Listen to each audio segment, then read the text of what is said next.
everybody, and welcome to our add-on session for core strength, stretch and shoulder girdle stability. So please, as always, for all of these add-on sessions, make sure you are warmed up, that you've done your 5 a day at least before you do these add-on sessions. Charlie is walking around, so you might see him. Got a few complaints last week because people hadn't seen him on the video, so I'm going to have to make sure he features this week. So I've got my mat out here. We are going into downward dog, into plank, back to downward dog. We'll alternate between the two and stay there for a while, and then we'll come up to standing and we're going into the dart. So depending on what your surface is like on the floor, because what I don't really want for these add-on sessions is for you to have to get down onto the floor, because I think just that in itself might put you off, because you're thinking, oh, I've got to get my mat out and I just can't be bothered, basically. So I'm going to try and do these add-on sessions in standing or from standing. So this one, we are going to come down to the floor to do the downward dog and the plank. But really, depending on what your surface is like, what your floor's like, you might not need your mat. Otherwise, just roll out your mat, and we're not going to go down and stay there. We're just going to go downward dog to plank. Okay, so just make sure you've got your posture, and we're going to come right down to the end of your mat, ready to go into your downward dog. Excuse me, I'm just going to move my mat slightly here.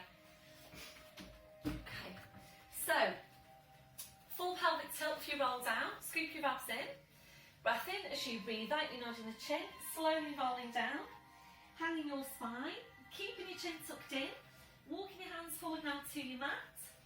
Feet need to go quite a few inches further back, so remember we're working from downward dog into plank, so you need to be placed ready for your plank.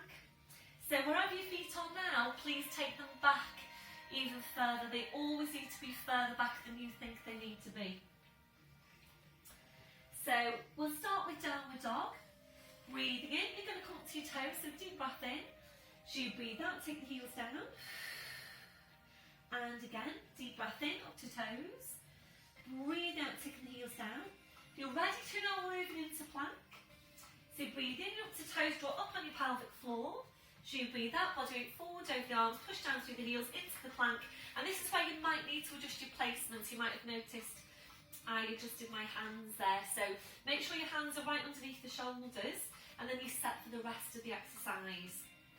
Breath in, as you breathe out, push back to downward dog, draw your head towards your feet. Breathing up to toes, breathing out, body weight forward over the arms, pushing down through the heels into your plank. Make sure you're squeezing your glutes.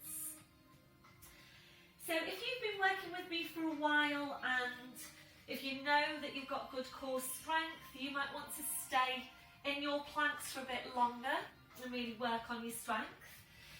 And remembering the plank is such a good movement because it gives you your weight bearing exercise, it gives you resistance exercise, and it gives you your core strength exercise, and we need all of those things. So really take your time working through this. Always feel for what's happening. This combination of stretch and strength. We're going to make this one our last one.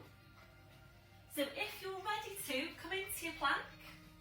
I'm going to hold your plank now for up to 4 full Pilates breaths. So as you're holding, feel for those areas of connection. Your mid-back, your midsection, which is pelvic floor. The glutes 100% contraction. Your quads 100% contraction. You're doing really, really well. That your last one, push back to your downward dog. Well done. Come up to your toes. And a bit different now to release. Usually we come down to the floor in class. We're going to walk your hands back towards your feet, and as you're walking towards the feet, just bend the knees a little bit. So you've got hip distance there. Just allow your shoulders to relax. We're coming up now to standing. Breath in as you breathe out, push your hips forward, push your knees forward, slowly, slowly uncurl your spine. So right back up to standing, well done everyone. Rolling the shoulders round, we're just taking a little bit of movement now through the wrists. So your wrist might be feeling that. And you know, it can feel quite heavy for the wrist, but remember your weight bearing benefits there for your upper body. So you might feel that you even want to massage your hands now, massage your wrist, just do whatever you feel you need to do to release your hands, your wrists, your fingers after that last movement.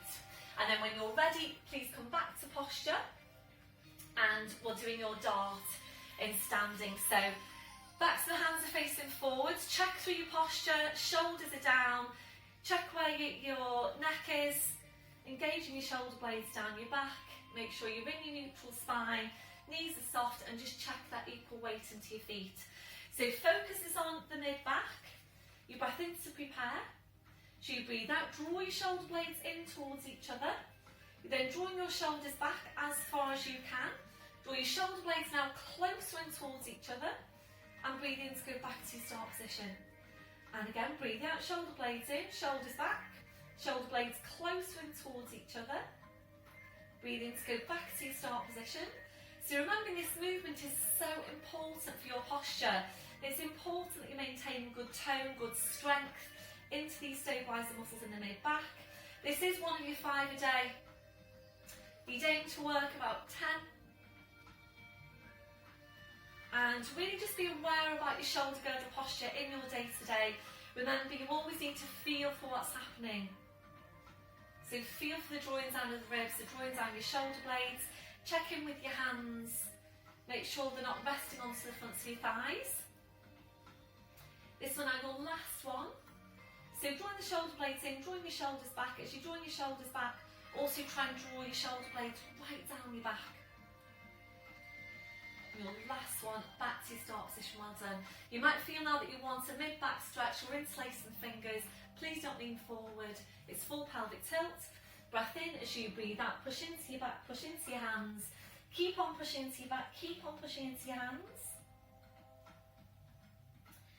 Then your last one, and slowly back up. Just roll out your shoulders, shake it all out, come back to posture, and that's the end of our little add-on session. So well done everyone, and I will see you on the next video.